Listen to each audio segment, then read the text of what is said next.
there's a lot of noise out there in this space, the real estate education world, the gurus, and everybody and their grandmas trying to sell courses and mentorship and all this stuff when half of them haven't even done 2 or 3 deals.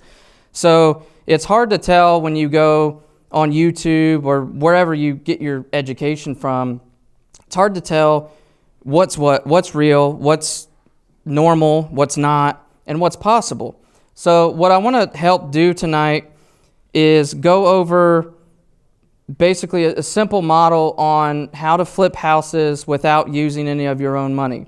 Now, disclaimer, it is a lot easier and less headache to flip houses when you have a little bit of money, when you got some reserves and stuff. But I started in 2019 with nothing. So I was interested in real estate initially because I thought, I saw the 60, 70-year-old guys that did it the slow, boring way of buying one rental when they were 30 and then slowly saving up and buying another. And then when they were retired, they had 20 or 30 paid off rentals. And I thought, that sounds pretty awesome. That's a lot of income in retirement. I want to do that. And that's what I thought I was going to do until somebody introduced me to the Bigger Pockets podcast, somebody that was a house flipper. And I started listening to that. And that's whenever I learned about hard money lenders and private lenders, and it blew my mind. I was like, and I worked in finance, and I thought, wait a minute, you're telling me if I just find a good enough deal, there are lenders out there that'll give me 100% of the purchase price and the rehab money? Really? And so I started with my first flip, which as we're discussing this tonight, I'm going to walk you through a case study of that first flip, how I did it with none of my own money. And we're going to go over some other details, some other examples of ways that you can find deals, find contractors, etc. So I want to just help take all of that noise, dial it down, get it to just simple elementary roots that anybody starting from ground zero should be able to get a grasp on and understand. Does that sound good? Awesome. So real quick before I jump in, a little bit more about me. Like he said, I got married at 19 years old. We now have 5 kids. I lose count sometimes. And my wife is the real MVP for being home with the kids tonight and allowing me the time to come out here and speak with you guys. So thank you to her. When I started doing this, my model from day one has been flip single-family homes and then take that capital that I'm generating and use it as down payments on commercial multifamily homes.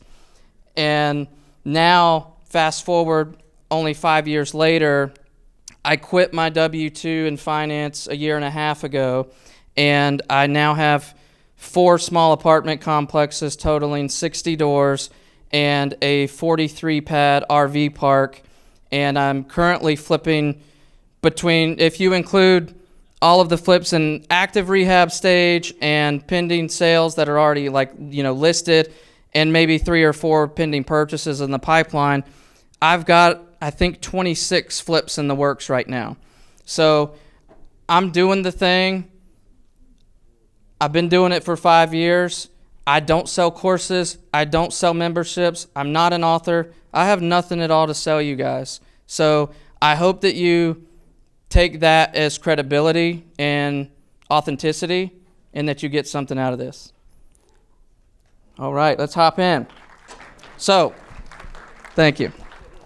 So the first thing I want to do is, everybody likes to ask in, podcasts and these things these days, well, what's your why? What's your reason for it? And first and foremost, my main reason is I'm a man of faith, and my goal is to follow this verse that says, you will be enriched in every way so that you can be generous on every occasion, and through us your generosity will result in thanksgiving to God. And that's what I'm striving for. I want to be in a position to be generous on every occasion. I want to be able to give money to every single homeless person that I stop beside. I want to be able to over-tip every single waitress that ever serves us, good or bad service. And I will be the first one to admit, I'm not there yet, but that's where I'm headed. All right, so first flip, And just like he said, we got a manufactured home, a double wide, in a small little town. Who here knows where Rocky Point is? Oh, okay. We got some brownie points. So Rocky Point is about 25, 30 minutes north of Wilmington. Rocky Point is just south of Burgaw, if you know where that is. So this is a manufactured home, and it was actually in the same neighborhood that I lived in at that time. So I knew the neighborhood really well, and I knew what it would be worth. And we're going to start with, how did I fund this deal? So the story about, how did I find this deal? Sorry. The story about how I found the deal starts with my wife and I and the kids. We used to go every evening and take a stroll around the neighborhood before dinner and getting the kids down, for bed and all that. And every evening, there was this one house, this one double wide, that I was just so curious about because it was clearly vacant. The mailbox was taped closed with like some black electrical tape or something. The grass was always overgrown. There was some abandoned car in the back. And I knew how to look up the owner, but I was not able to find accurate contact information for the owner. So this is what I did. I made a post in the neighborhood Facebook group with a picture of this property that I'm talking about, and I actually just added, I saw this post in my memories the other day, so I screenshotted it and added it here to show you. This is the post that I made. You see that picture of that house, and I just said, hey, does anybody know the owner of this property? I can't seem to find her, want to know if they'd sell it. Well, if you haven't noticed between the difference in pictures, that's not the property I ended up buying.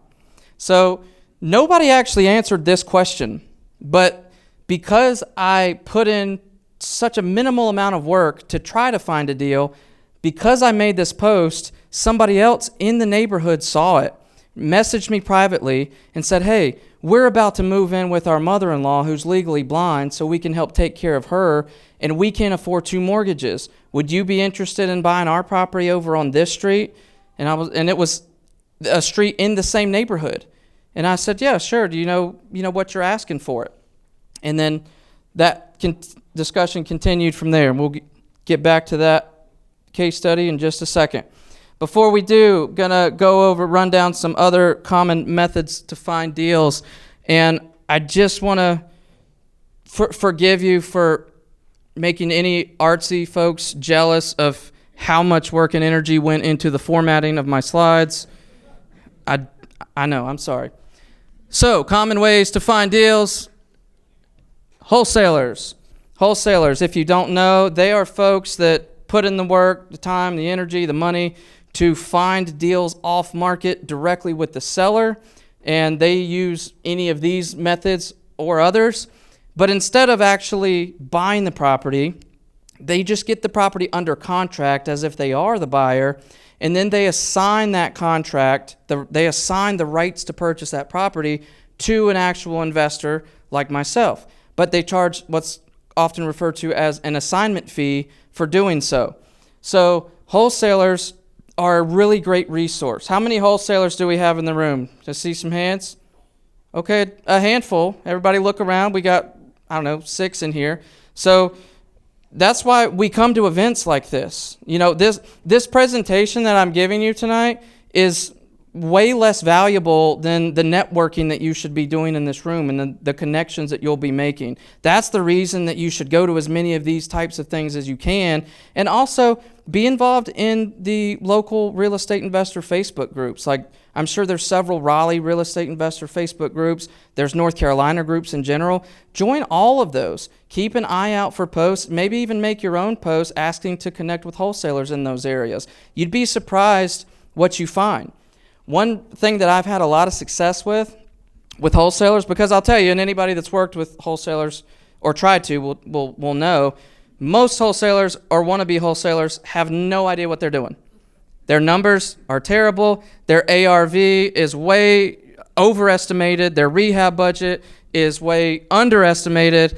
And there's not only is there often no money to be made, but there's often like a guarantee to lose money by buying a lot of the deals that a lot of potential wholesalers will try to sell you. So don't ever trust what a wholesaler says the after repair value is or the rehab budget. Do your own homework on that. However, there are a handful out there that do decent, actual, realistic number deals. The one area I've had good success with wholesalers is with the brand new ones. The ones that are actually serious about doing the work. They're hungry, they're out there grinding, but they maybe could use a little bit of guidance. If you have a little bit of experience, maybe you could offer that wholesaler, hey, if you come across a deal and you need help, checking comps or, estimating a rehab budget, or if you need a copy of an assignable contract or an assignment contract, or if you need a referral to a closing attorney in this town or that town that will do an assignment closing, just let me know and I'll help you out however I can. And if you sell it to me, awesome. If not, that's fine too. I don't mind. Just by being friendly and helping people, yeah, of course, a lot of that's going to be fruitless and you're going to waste some time helping people that are never going to end up actually finding a decent deal. But occasionally, somebody brand new does find a great deal. And sometimes it's a way better deal than you might expect.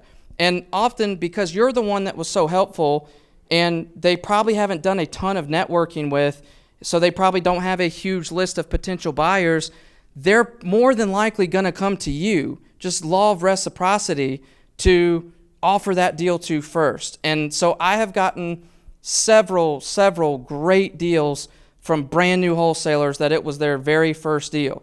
And most of them, afterwards, they are often not consistent. And they may do one deal and then get bored of it and get out of the industry completely. But occasionally, that one deal turns into a years and years friendship that wholesaler ends up selling everything straight to you and not even showing it to anybody else. And you just do deal after deal after deal together. That's how you get in with them. Next one, direct mail. This is the oldest method in the book for finding deals. A lot of people think it's antiquated. It is an older method, but I promise you it still works. So many people do it.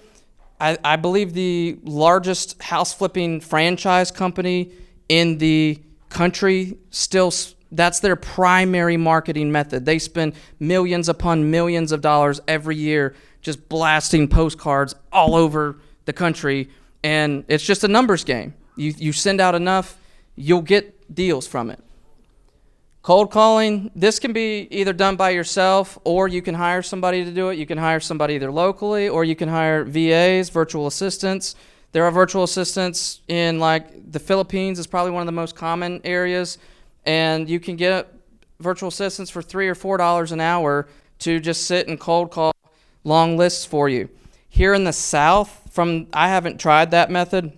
The folks that I know that have tried the Filipino or other foreign country VAs, the ones that I know have not had great success whenever there is a really strong foreign accent there, because they're used to so many scammers calling out of India or wherever else all the time that just that foreign accent just kind of puts people on alert.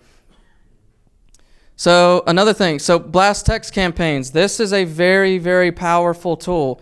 Of the few wholesalers that I know that are doing good, consistent deals, week after week after week, this is one of the main methods that I've seen that actually works well consistently.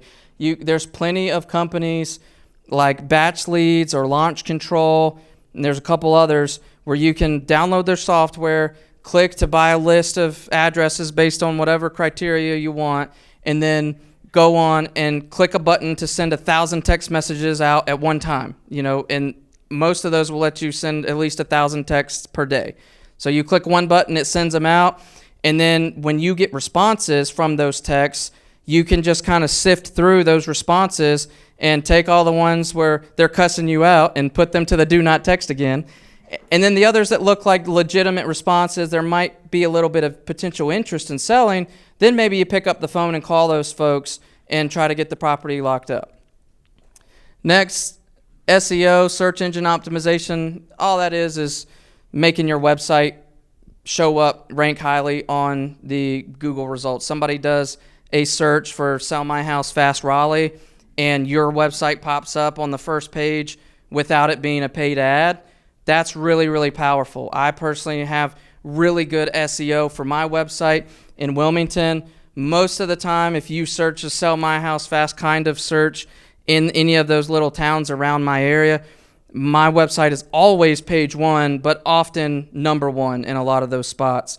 And it's valuable because SEO is one of those things that you can dump a few grand into up front and pay somebody that really knows what they're doing to do it really well for you.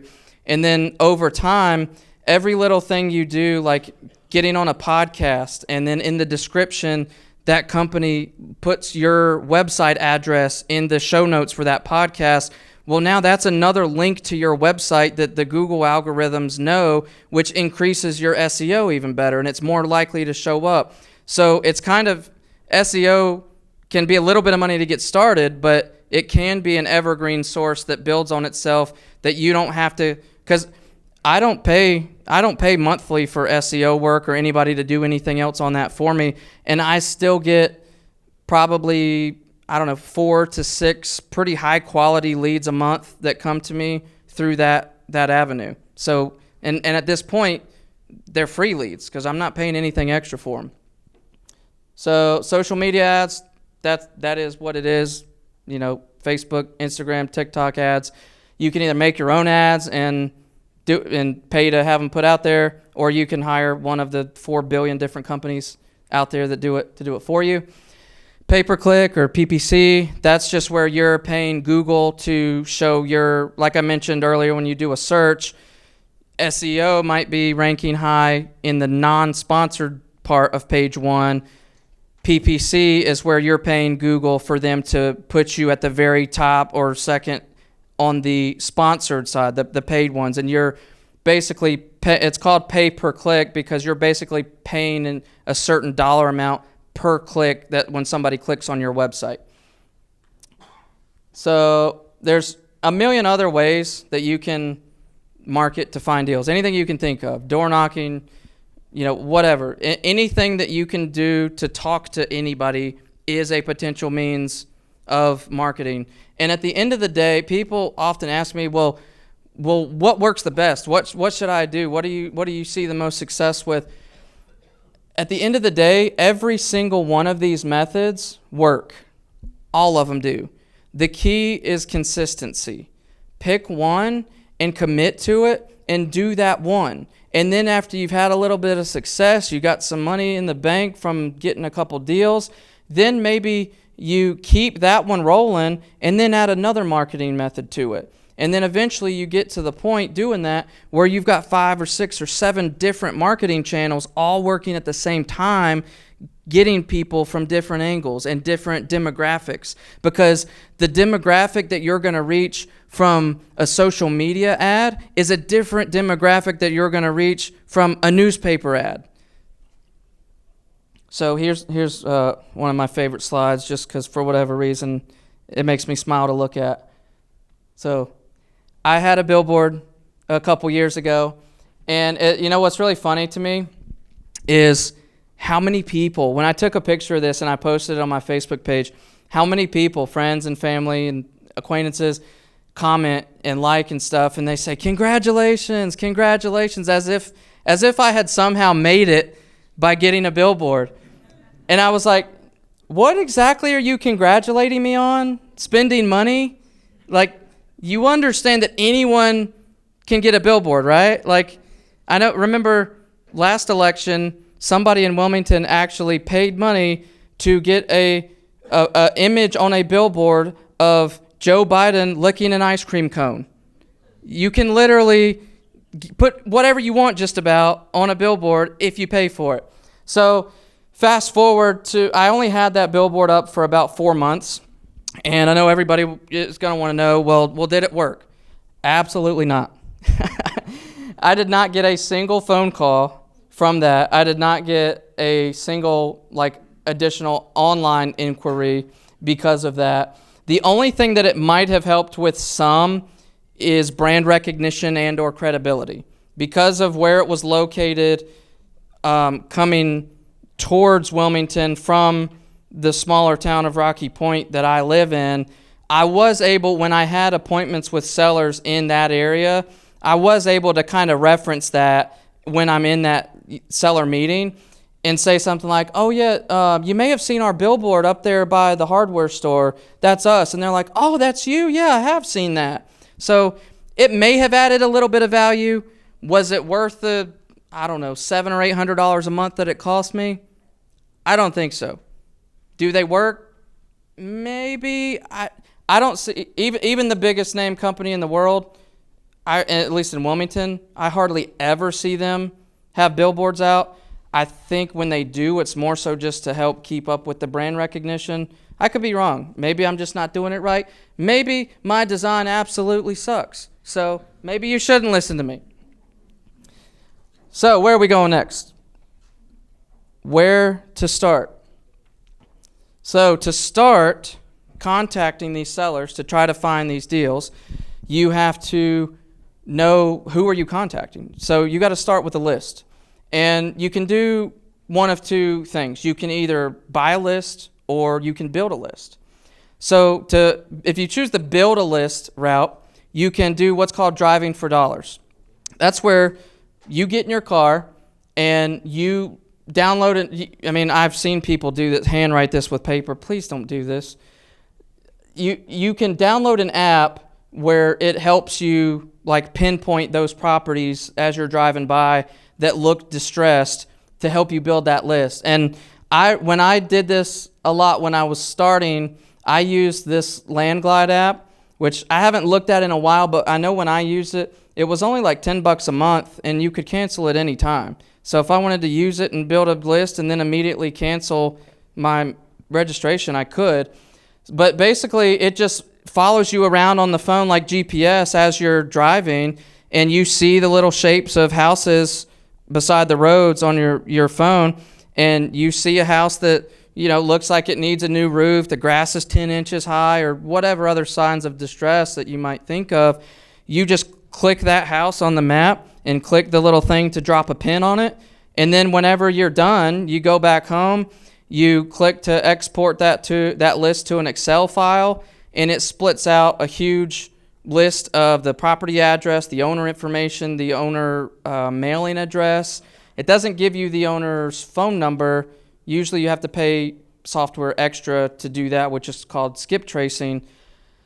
And there are some apps such as Deal Machine that will allow you to do a lot of that all in one place. It's more expensive. There's going to be like a $120 or $150 a month, fee to be on the platform at all. But you can drive for dollars straight from the app and build the list right there. And then even inside of the app, you can pay for skip tracing. You can pay to send direct mail straight through the app. So you can use one of those more robust apps to have a more inclusive, all-in-one kind of service, but it's just going to cost you a little bit more to do that. Distressed properties, like I said, you're usually just looking for a couple signs of distress. Now, if the property just has like a severely dented garage door, but everything else about it looks perfectly manicured, I'm probably not going to put that on the list. That's just one little issue. But if there's a couple deeming, things that you can tell that it's not really well maintained, then I would go ahead and add that to the list. And the reason why these driving for dollar lists are often the most valuable lists to have and to go after is because you're actually going and physically seeing with your own eyes the distress in these properties. And a lot of these same properties that you'll be seeing are not going to land on some of these other lists that you can buy.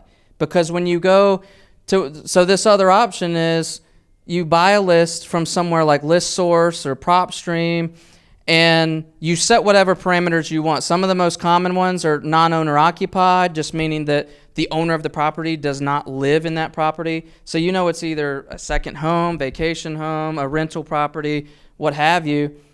High equity, or instead of high equity, sometimes you might put something like they've owned the house for at least 5 years, because we all know what values have done in the last 5 years. They're going to have equity.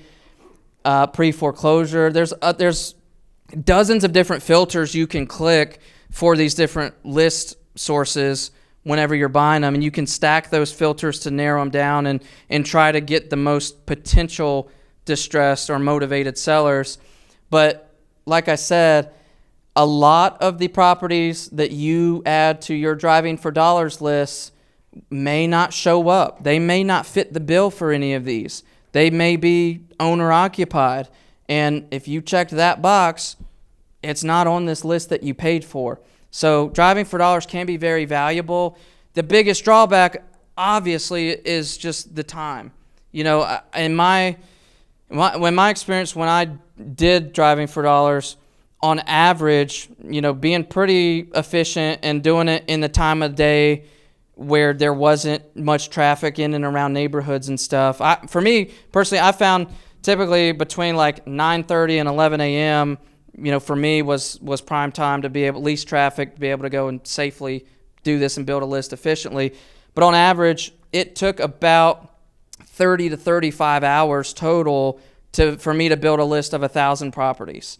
And when you're doing this, you have to do it at scale to be able to do it, because you're trying to cast a very wide net. If you're just trying to go out and build a list of 50 or 100 properties and send mail to, you're probably not going to have any luck, because on average, your average response rate with direct mail is only 1%. So if you send 1,000 postcards, you should only expect about 10 phone calls. And when I used to track my numbers like that, I've had batches where I've sent 1,000 at several different times, and I've had anywhere between only 2 phone calls to one whole batch to, I think, 26 phone calls. So a 2.6% response rate for one particular batch, which is phenomenal for direct mail. So it all works. You just have to do it consistently and with volume. With direct mail also, there are some people that just blast direct mail out one time to a list and then forget about it. That's not the best and most effective method for direct mail. Typically, the way to do it well is to consistently mail to the same list every 3 or 4 weeks for 6 or 8 or 10 times. Because, you know, if you're in sales, most salespeople know on average it takes about 7 touches or interactions of some sort with somebody before they will trust you enough to do business with you. That's not always the case. Sometimes you get a deal out of that first batch that you send out, but there's so many other times that it's not until that 4th, 5th, or 6th batch that you get that deal. And also, it's about timing too. Not only that credibility of them seeing that you're consistent in sending those postcards monthly, but also that first round that you send out, you might hit somebody at a time that life is perfectly fine, there's no issue, there's no reason to sell, but then you don't know, 4 or 5 months later, that person might be on the verge of bankruptcy or facing divorce or foreclosure or whatever else that could cause them to have an immediate need to sell their house quickly. So it's really, all marketing in general is about volume and consistency, or timing, if you will. So, you got your list. What's next? Well, the question that I would ask you is, do you have more time or do you have more capital, money? If you have no time and you have no money, you're probably out of luck. Hate to break it to you. You got to either be willing to put in the money or put in the work, or both. If you have more time than you do money, then you're not going to be able to do any of the super expensive marketing methods. You're probably not going to be doing, $50,000 Google PPC campaigns and social media ads or huge direct mail campaigns, because you probably don't have the money to start with to do it. You're going to have to put in some work, some sweat equity. You're going to have to find these deals.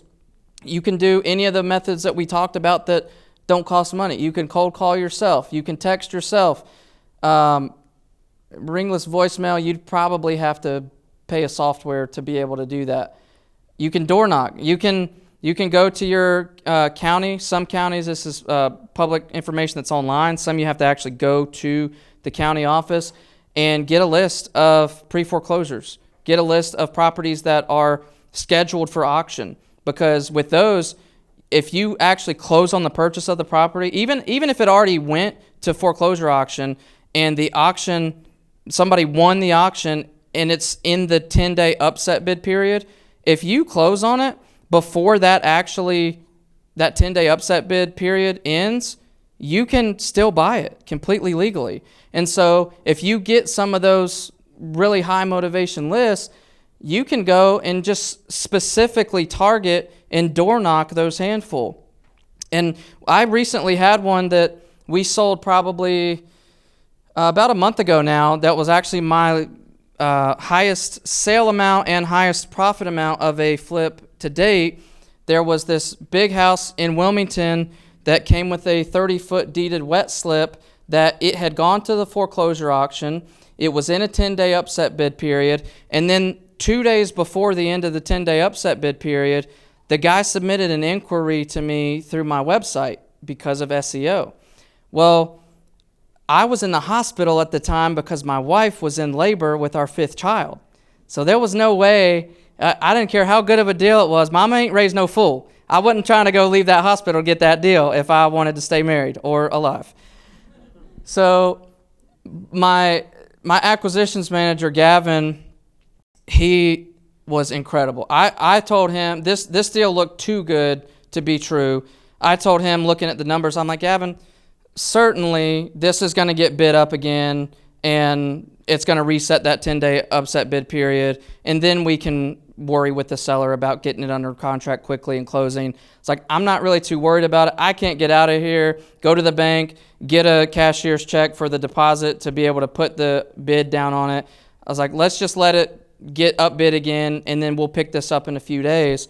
Well, he takes it upon himself, gets a buddy of his to go and get a cashier's check for like $21,000, go to the county and place an upset bid for us 30 minutes before the 10-day upset bid period ended.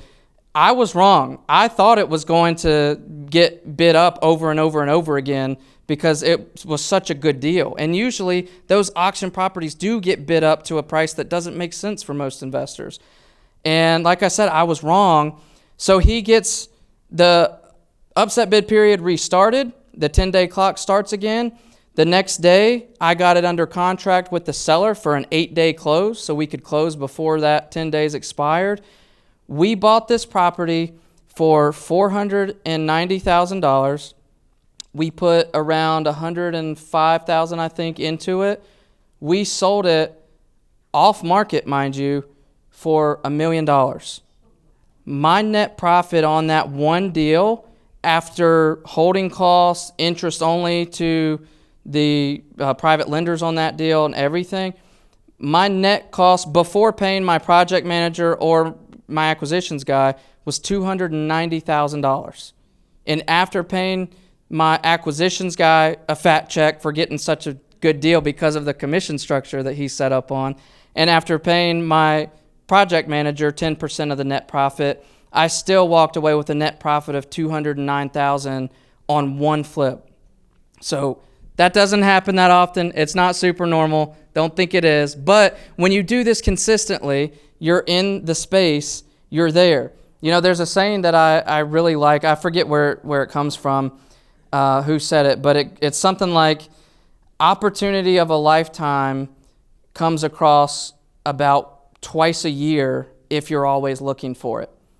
And I found that to be so true in my experience. When you're out there in the market, doing business, networking, just like y'all are doing right now, if you're looking for it, there's going to be one or two just complete unicorn deals that you're going to find every now and then. And those are the ones that really, really make it fun and worth it. All right, back to the case study. So what did I do? When she asked me if I'd be interested in buying it, I qualified the lead. And what does that mean? That just means I found out if it was worth my time even talking to her or not. And basically, you know, if she was going to say, this house needs a lot of work and I want full retail price for it, well, obviously that's unreasonable and I'm more than likely not going to be able to make a deal out of it. So I may not even waste my time trying to go to the house to see it.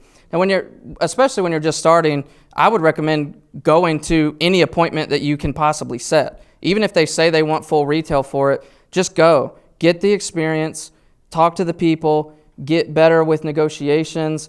And also, you never know what can happen. They may want full price. And in addition to that maybe not I'm ready to sell at a steep enough discount, but maybe it's, oh, well, I actually own this house free and clear, and I don't really want the huge tax burden after I sell it if it's, not their primary residence. And then we open that discussion about seller financing. And if I can get a seller finance deal with great terms, like, no money down and 3% interest or something, I'll pay you full price for that thing.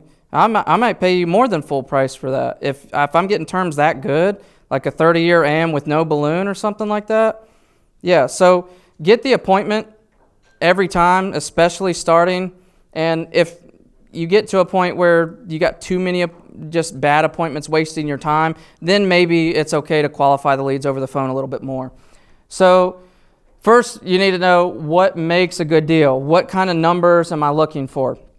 I typically follow what in the flipping business most people refer to as the 70% rule.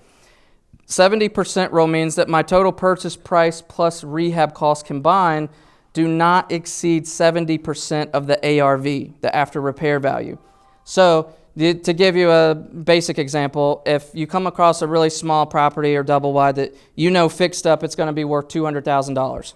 Well, you take 70% of $200,000, that's $140. Then you back out your rehab costs. Let's say you think it needs $30,000 worth of rehab. Well, $110,000 is roughly what you should pay or below that to stay within that 70% rule and be safe. And you'll have people all day long tell you 70% rule deals can't be found, they're not out there, you have to do thinner margins than that. That's garbage. Of the 26 deals that I'm doing right this moment, 24 of them are 70% rule or better. So everybody that says you can't find those deals, they're just not putting in the work to find them. I promise you, they're out there. Now, a caveat there's the 70% rule is just a general rule of thumb. There are definitely plenty of reasons to make exceptions to that. Once you start to get to like the $400,000 and higher after repair value, well, then maybe you don't need 70% rule to still have plenty of margin to make it worth doing and be safe. Because even though the percentage might be smaller, because it's at that higher price point, the dollar amount might still be the same or larger. And at the end of the day, you should be way less concerned about how much potential money you're going to make with the 70% rule or whatever other basic formula you use, and a lot more concerned with how much risk can I mitigate. Because I have had plenty deals where everything under the sun that could go wrong did go wrong. I had a double wide out in Leland, which is Brunswick County, the west side of Wilmington, a year or two ago that I really thought I was going to make somewhere around $45,000 net profit on this flip, which is, about typical for, my double wide, the simple cosmetic flips. And the septic system failed. The well failed, had to be re-drilled. The house flooded from a plumbing leak at the supply line at the toilet, had to redo a bunch of stuff. There were so many things that went wrong with this, but because I bought it right and I bought it safely and I mitigated most of my risk by having those margins up front, I still didn't lose money on that deal. Did I make a lot? No. But what's more important, especially when you're starting, is doing it safely. Because it only takes one really bad deal to put you under. All right, so we negotiated. She asked me at first, I asked her, I said, do you have an idea of what you want for the property? She said $65,000. Well, I knew in my head, knowing the neighborhood, I was like, that sounds like a pretty good price. There would have to be a pretty good amount wrong with it for me not to want to buy it for that price. Because I knew the neighborhood well enough that I knew that the ARV was at least 120 without even having to look at comps or anything. And so I went over there and looked at the property. I estimated a simple, very simple rehab budget of $10,000.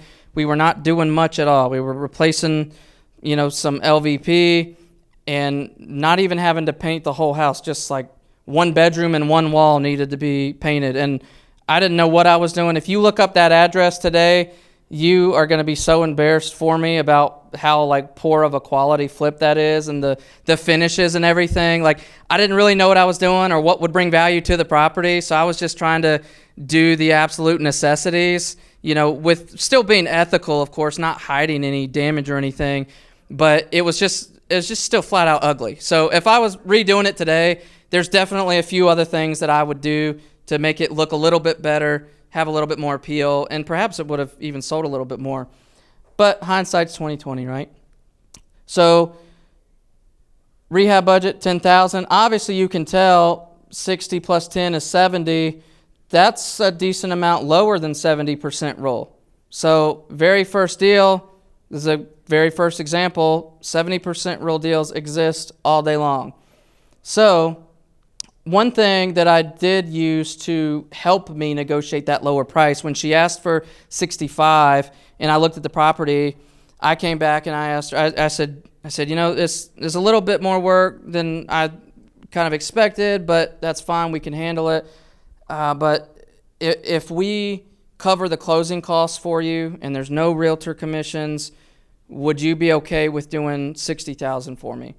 And her and her husband looked at each other for a second, kind of, nodded their heads in agreement. And she said, that's fine. As long as you cover the closing costs and you walk us through this process, because we've never bought or sold real estate without an agent involved, we'll do 60 for you. But here's the part of that sticks out. It's just a little nugget for you to keep in your back pocket when you're negotiating. When you go to buy or sell a property and you think of the phrase closing costs, what usually comes to mind? Most people are going to think $5,000, $6,000, $7,000, because that's often what it takes to close on a property when you're buying it as a primary residence, because of all the lender fees that are involved, all the points and processing and all that stuff. But when you're selling a property, it's usually only somewhere around $300 for the attorney to prepare the seller paperwork. So when you go in and you tell a seller, I'll cover all the closing costs, that's often a much higher perceived value to that seller than what that value actually is that you're offering. So got the property under contract types. At that time, the only thing I had was like a copy of a old version of the standard realtor. I'm not a realtor, so I don't know, but T-2 or 2-T, whatever it is. Right? It every year it gets 16 pages longer than it was the prior year. Yeah, that one. I used that because even though that one is by default not assignable, I knew that my LLC was going to be the one closing on the property. I wasn't going to try to assign it, so I just used that one. Now, for the most part, if I get a seller that seems kind of sketched out, or they want their attorney to review the contract before they sign it or something, then I may still use that standard contract. But for the most part, I use just a very simple one-page assignable contract. And I don't wholesale. I don't wholesale at all, but I like to have that additional backup exit strategy as an option, just in case I needed to for some reason. All right, so the fun part, how I funded the deal. Because remember, I was broke. So I got this property under contract, and I have no idea what I'm doing. I have no idea how I'm going to fund this deal. All I knew was it met the numbers that I heard about in the podcast, and surely somebody should be willing to fund this for me. So I start calling these hard money lenders one after one after one. And the saying is the best lender is the next lender. You just keep calling lender after lender, comparing terms, and eventually your options just keep getting better naturally. So what I came across is a few things. One, you have to, due to banking regulations or whatever, you have to have an LLC for these hard money lenders to lend to. They won't lend just to you as an individual. And also, most hard money lenders will not touch manufactured homes. There are some out there. I work with some, but most of them do not. So that was an unexpected surprise when I went down this route trying to find some. that would fund it. So even though I had no experience, even though this was a manufactured home, I had a hard money lender based out of Charlotte fund 100% of the purchase price and the rehab costs.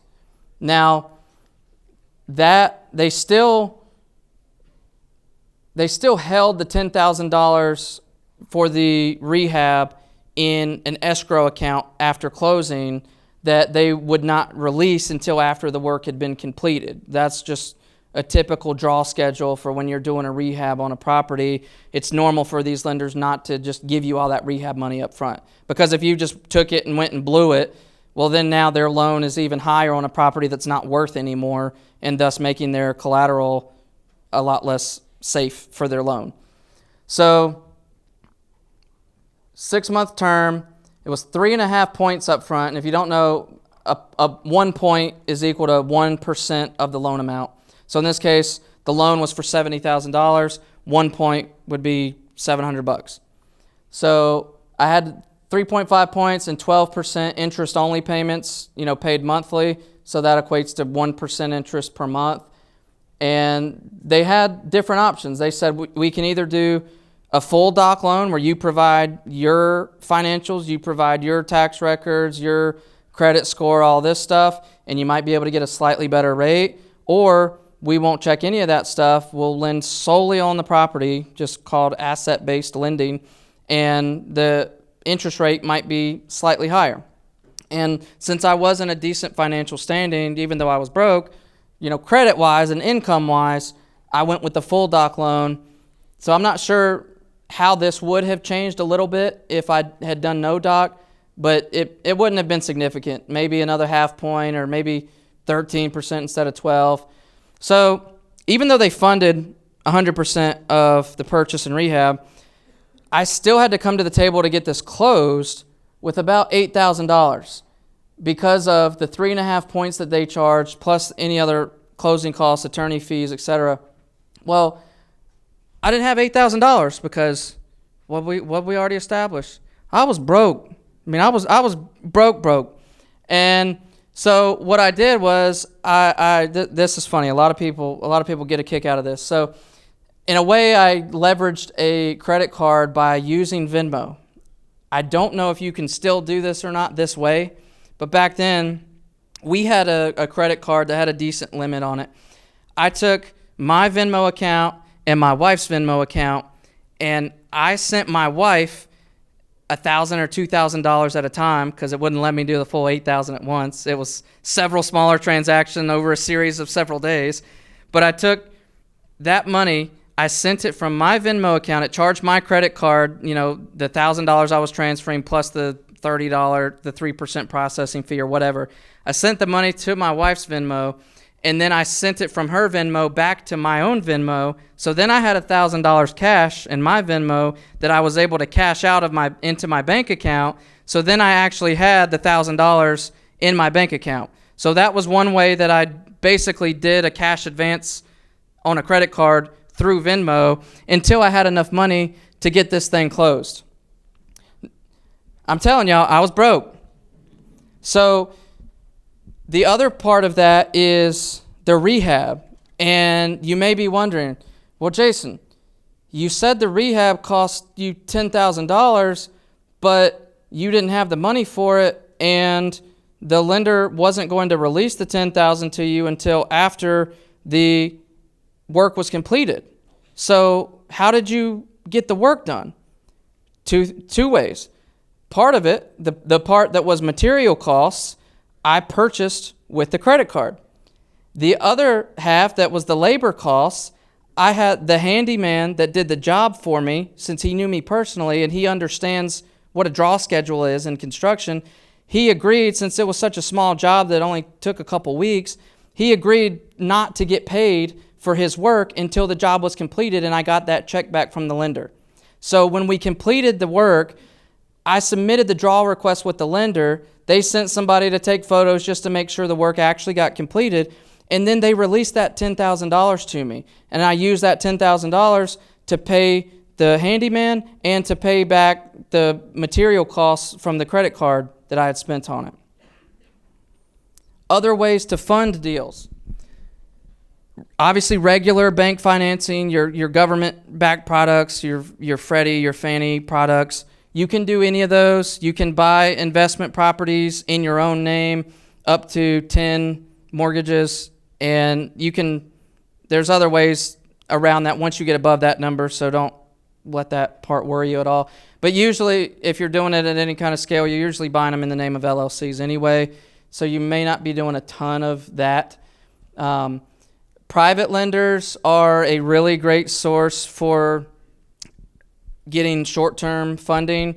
So basically, a private lender does the same exact thing as a hard money lender, except a private lender is usually just an individual, just a random person. It could be an uncle that's got $100,000 in the bank that he's willing to lend you. It could be anybody sitting in this room, and they can also lend from a self-directed IRA. If you don't know what that is, there's something called the self-directed IRA where you can take an existing IRA, Roth or traditional, or if you've got an old 401k and you don't work for that employer anymore, you can roll over one of those types of accounts into a self-directed Roth or traditional IRA. And self-directed allows you to invest in non-traditional assets. So instead of only have the typical options of equities, stocks, and bonds and mutual funds to choose from, they actually allow you to buy a piece of real estate inside of the self-directed IRA. You can also, it's not limited to real estate. You can buy art inside of it. You can buy a bar of gold inside of it. Really anything you can think of. So some of getting those funds from private lenders, from IRAs, is a little bit of education because most people don't know that's possible. Most people have no idea that they could lend to you on projects through their IRA, and a lot of them would be happy to if you explain how that process worked and helped them through it. So private lenders, when you're starting out, is tough because that may be their life savings, or they may not have a whole lot more than that, and they have to know and trust and like you. Most of the time, the private lenders that you're going to work with aren't really experienced in the lending space or even oftentimes the real estate space. So they're way more reliant on you as the operator to know what you're doing than they are actually assessing the deal that itself. And I can tell you most of the private lenders that lend on a lot of my projects, they only lend to me. And part of that's because I'm the only one they've ever done it with, and it's working and they trust me, and we've had great success over and over again.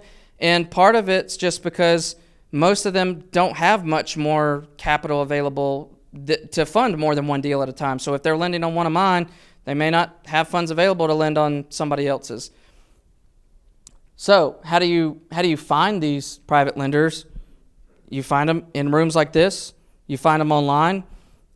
You do stuff like this, what I'm doing right now, speaking. I can tell you I have gotten private lenders approach me that have later funded some of my deals, and some from years ago that I'm now still doing business with because they saw me at a real estate investor meetup like this that I spoke at. I didn't ask for money. I didn't go around and ask anybody. They approached me. And since back in that Bigger Pockets episode that I was on that aired, I think it was December of last year, I've had a few people reach out to me online from all random parts of the country to ask about lending with me. And there's one guy that I'm specifically working with now that is some kind of senior engineer at Tesla in Silicon Valley. And one of those guys that owns this teeny little shoebox-sized house that costs $2 million, like that area.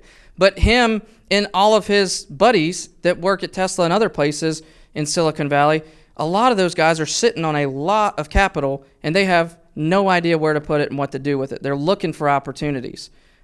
I don't know about y'all, but that's not how it works in Wilmington. So what we're trying to do now with this gentleman, in addition to him funding some of my current deals with his own money, we're in discussions of him and I creating some sort of debt fund together to where he could help raise the capital from his friends and coworkers and whatnot that want to earn, 8 or 9 or maybe as much as 10% interest on their money regularly. And then the fund could lend on my projects maybe at a slightly higher rate than that, maybe add a point to it or add 1 or 2% interest. So the fund makes money. My business gets cheaper cost of capital and way more flexible capital, because if I'm in control of that fund, then I can make sure that I'm giving all of the money for the purchase and the rehab and the closing costs all up front with no draw schedule, which is the way that all of my private lenders that I use work, because they know I buy great deals and they trust me.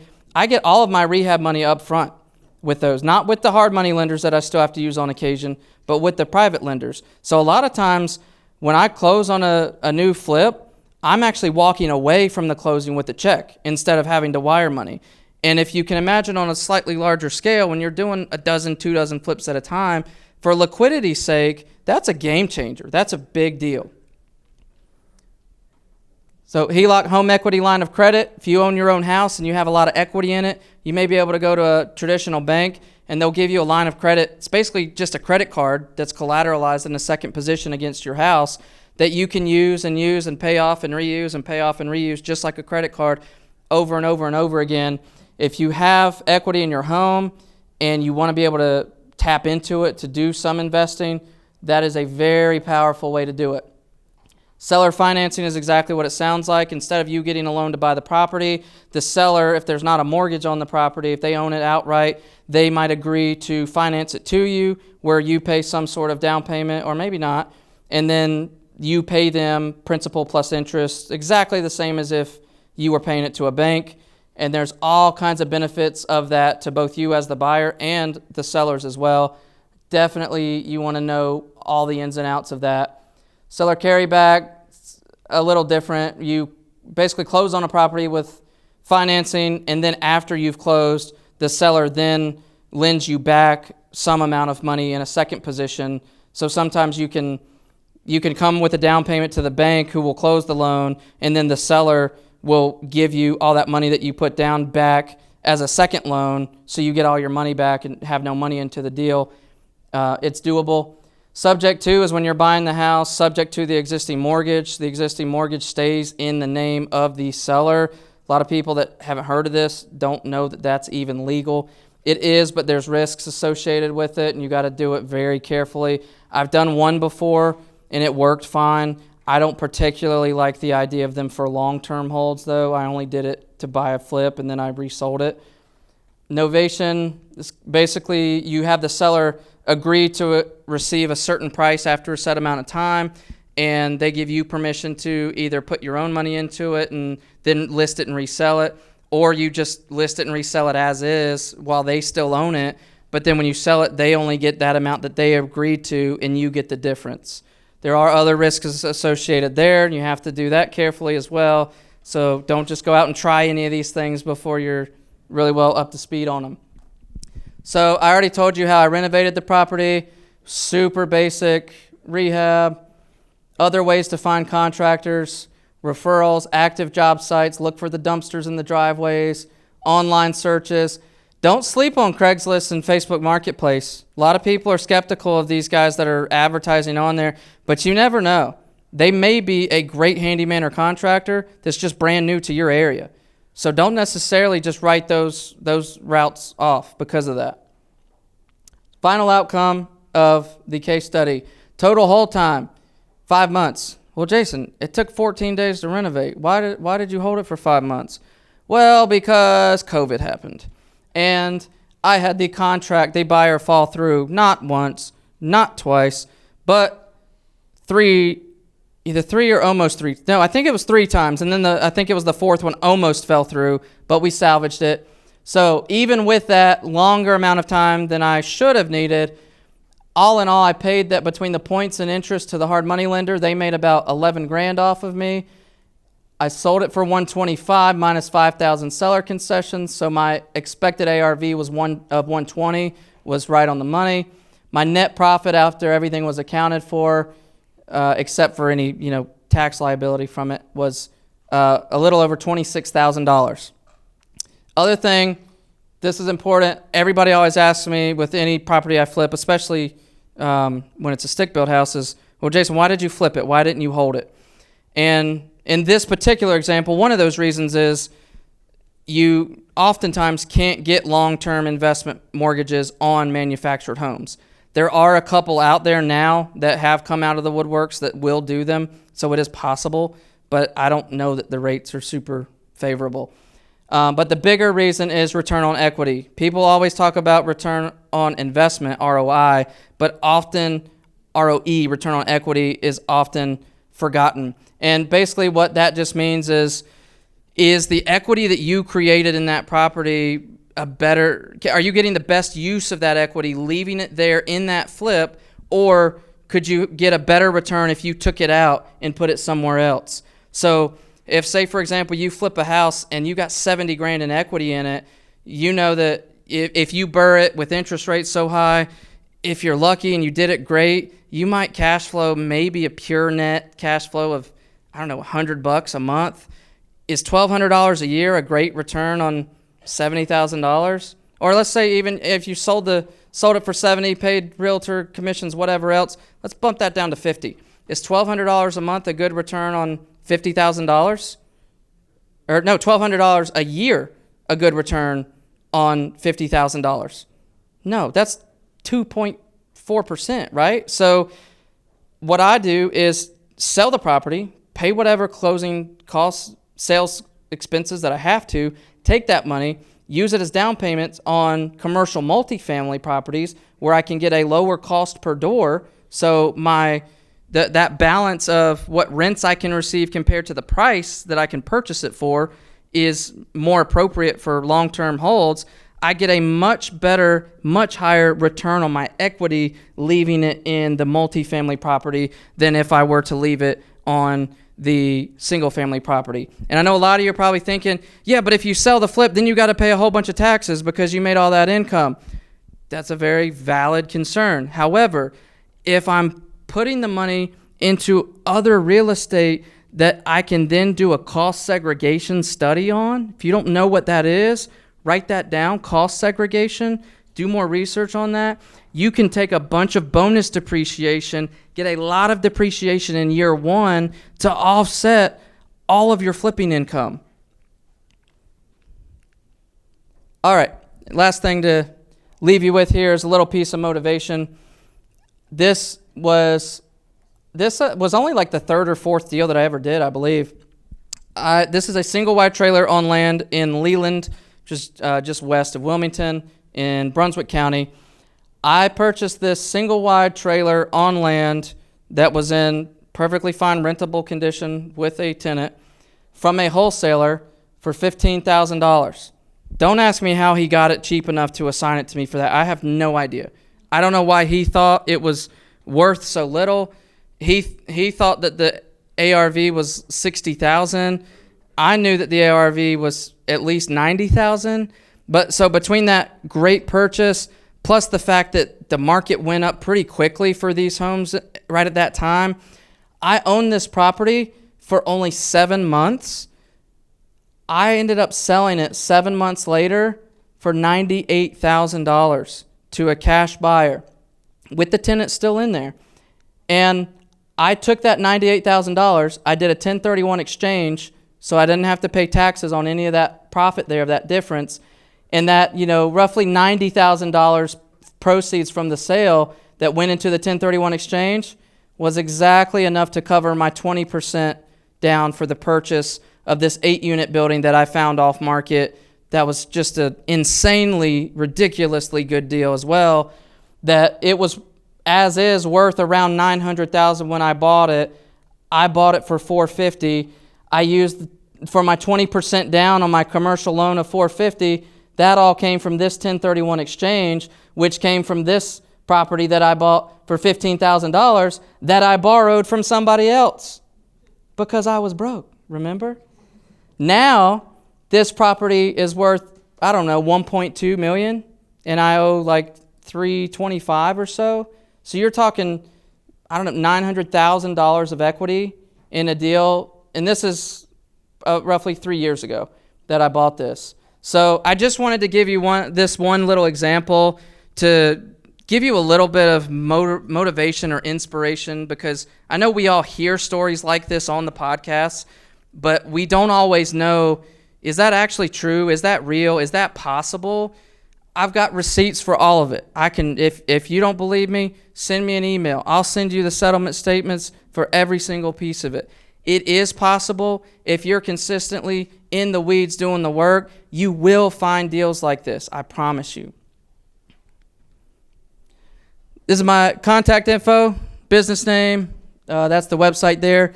I'm on, obviously, Bigger Pockets, LinkedIn. I'm not real active. Instagram, I only just created about a year ago before the Bigger Pockets episode was coming out, just so people would have something to be able to follow. You can also follow me on Facebook if you want. I may not accept any friend requests if you're not somebody that looks familiar, that I've never met you before on Facebook, but you can still follow me nonetheless. And yeah, that is my personal cell, so please do not abuse it.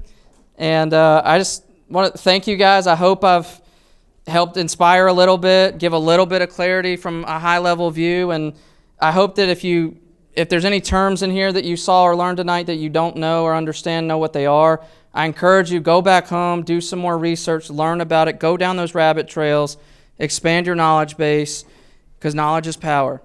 Thank you, guys.